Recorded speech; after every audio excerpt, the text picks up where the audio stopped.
হয় আইচেংফা ক'ব লাগিব যেহেতু ধুদুৱালি বিধ্বস্ত ৰূপে এতিয়া জিয়াটো ভুগাইছে সৰ্বসাধাৰণ ৰাইজক যেহেতু অসম মালাৰ অধীনত নিৰ্মাণ হৈ আছিলে ধুদুৱালি আৰু ধুদুৱালি কাম এতিয়া যদি আপুনি চাই কেৱল মাত্ৰ মাটি পেলাই দায়িত্ব সামৰিলে ঠিকাদাৰী প্ৰতিষ্ঠানে যেহেতু শিৱ হালালকা নামৰ যিজন ঠিকাদাৰ আছিলে সেই ঠিকাদাৰজনে নকছাৰীৰ পৰা শিমলুগুৰিলৈকে প্ৰায় ৪৫ কিলোমিটাৰ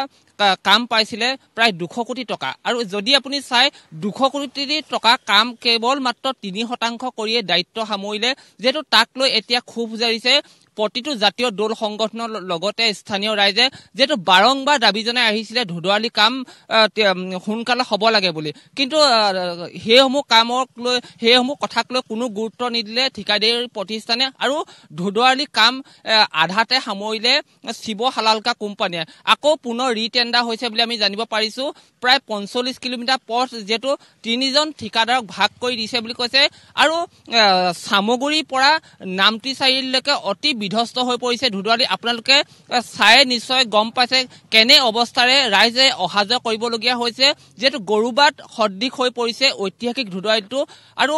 প্ৰতিদিনে দুৰ্ঘটনা সংঘটিত হৈ আহিছে মই পোনে পোনে জাতীয় দল সংগঠনৰ বিষয়ববীয়া আছে মই আপোনালোকৰ পৰা জানিবলৈ যত্ন কৰিম ধুদুৱালি কাম আধাতে সামৰিলে শিৱ হালালকা প্ৰতিষ্ঠানে এতিয়া দেখিবলৈ পোৱা গৈছে গৰুবাট সদৃশ হৈ পৰিছে কি ক'ব চৰকাৰক কি আহ্বান জনাব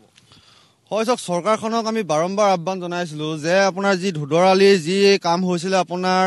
মাটি পেলাই ইয়াত দায়িত্ব সামৰিলে কিনাৰৰ মানুহ ইয়াত থাকিব নোৱাৰে আপোনাৰ যেতিয়া বাৰিষা সময়ত আপোনাৰ গোটেই বোকা হৈ যায় খৰালি সময়ত ইয়াত কাষৰ মানুহৰ গোটেই ধূলি খাই আপোনাৰ এটা মানে অৱস্থা নাইকিয়া এটা পৰিৱেশৰ ইয়াত সৃষ্টি হৈ আছে বাৰম্বাৰ আমি টাইম ছাত্ৰ সন্থাৰ লগতে বিভিন্ন দল সংগঠনে ইয়াত দাবী উত্থাপন কৰি আহিছিলো আমি প্ৰতিবাদ জনাইছিলো যে এই কাম সম্পূৰ্ণ শীঘ্ৰে সমাপ্ত কৰিব লাগে কিন্তু চৰকাৰখনে কোনো ধৰণৰ বা চৰকাৰ ঠিকাদাৰ প্ৰতিষ্ঠান আৰু লগতে বিভাগটোৱে কিন্তু কোনো ধৰণৰ ইয়াত গুৰুত্বপূৰ্ণ ভূমিকা গ্ৰহণ কৰা নাই আমি এটা কথা এতিয়া বৰ্তমান জানিব পাৰিছো যে শিৱ হালালকা ইয়াৰ পৰা যোৱাৰ পিছত ৩টা পৰ্যায়ত আপোনাৰ ইয়াৰ কামখিনি ৩টা ভাগত ৩জন ঠিকাদাৰক ভাগ কৰি পানি আপোনাৰ কামখিনি সম্পূৰ্ণ কৰিবলৈ দায়িত্ব দিছে কিন্তু বৰ্তমানলৈকে কোনো ধৰণৰ কাম ইয়াত হোৱা নাই যোৱা ৮ অক্টোবৰ ২০২৪ তাৰিখে পুনৰ এটা আপোনাৰ মেইনটেনেন্স আৰু ৰিপেয়াৰিঙৰ নামত আপোনাৰ ৭০ লাখ টকা চেংচন হৈ আহিলে কিন্তু এই চেংচন হোৱা পইচাটো আচলতে ক'ত ব্যৱহাৰ কৰিলে চৰকাৰখনে আমি আজিলৈকে আচলতে দেখি পোৱা নাই আমি এটা কথা উল্লেখ কৰিছো যে যোৱাটো লোকসভা নিৰ্বাচনত যেনেধৰণে আপোনাৰ যোৰহাটৰ পৰা ডিমৌলৈকে সংযোগী যি আপোনাৰ ৰাষ্ট্ৰীয় ঘাইপথৰ কাৰণে আপোনাৰ লোকসভা নিৰ্বাচনত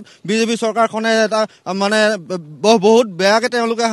হাৰিছিলে সেয়া আপোনাৰ ধুদুৱালিৰ এই পৰিৱেশে অনাগত সময়ত যি আপোনাৰ পঞ্চায়তৰ নিৰ্বাচন আহি আছে আপোনাৰ ২৬ৰ বিধানসভা নিৰ্বাচন আহি আছে এই ধুদুৱালি কিন্তু এই অৱস্থাটোৱে চৰকাৰখনক পুনৰ কিন্তু হালঠেকত পেলাব সেয়া নিশ্চিত সেই টাইম ছাত্ৰ সন্থাৰ তৰফৰ পৰা আমি পুনৰবাৰ চৰকাৰখনক দাবী জনাইছো যাতে অতি শীঘ্ৰে এই ধুদুৱালি কাম সম্পূৰ্ণ কৰক আৰু ৰাইজক যাতে সকাহ দিয়ক ছাত্ৰ মুক্তি সংগ্ৰাম সমিতি বিষয়ববীয়া আছে যেহেতু সোণৰ কণীৰ পৰা হাঁহলৈ পৰিণত হৈছে ঐতিহাসিক ধুদুৱালি আৰু প্ৰতিদিনে দুৰ্ঘটনা সংঘটিত হৈ আহিছে ধুদুৱালি এই বিধ্বস্ত ৰূপৰ কাৰণে আপুনি কি আহ্বান জনাব চৰকাৰক হয় চাওক অসম চৰকাৰৰ অধীনত অসম মালাৰ অধীনত যি